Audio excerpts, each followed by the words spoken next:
The Montana Meth Project campaign was a campaign to dissuade teenagers from using meth. It used scare tactics and showed the before and after effects meth can have on your body and you as a person. In one of the newer television ads, Jessica, it starts out with the story of a regular high school cheerleader, showing the football field she used to cheer at, the school she attended. Then it shows the bathroom she, and I quote, first started to pull out her eyebrows. First of all, I think a lot of us can agree that that is something a little frightening, considering we don't pull out our eyebrows on a daily basis, or probably ever. We're not considering like waxing, threading, or plucking our eyebrows. Like, she's just pulling out her eyebrows, which we don't do that. After that, it shows a girl being abused, and the narrator states that this is where Jessica's dealer raped her. Today, we are very passionate about our rights, and rape is an issue today that is so relevant. Since it was her dealer specifically that raped her, that persuades the viewer and the audience to believe if she were not involved with this drug and this dealer, she would not have been in this place at this time with this person to be raped in the first place.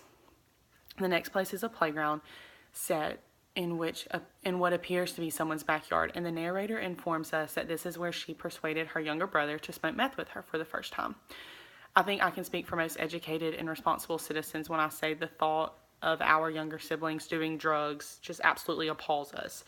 These appeals, as I stated before, that we are appeals that we can relate to, such as a high school teenager, siblings, self-destruction, and abuse all fall into Aristotle's category of pathos. Pathos is used to describe what we call emotions. As stated in the book on page 77, Aristotle recognizes that carefully chosen language is part of a successful persuasive strategy. This campaign is targeting teenagers, therefore they are going to use simple and relatable terms so their message is presented clearly and is easy to understand.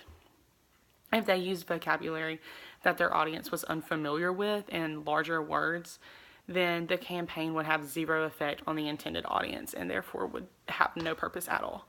The campaign as a whole uses Aristotle's use of logos, which appeals to the intellect or to the rational side of humans.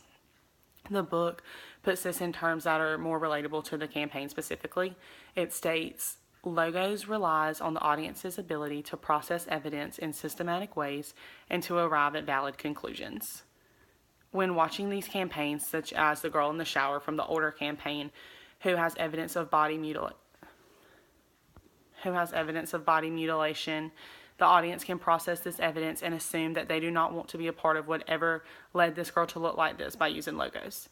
The campaign itself is persuasion to not do meth and educating young people today on the effects before they pick up the habit.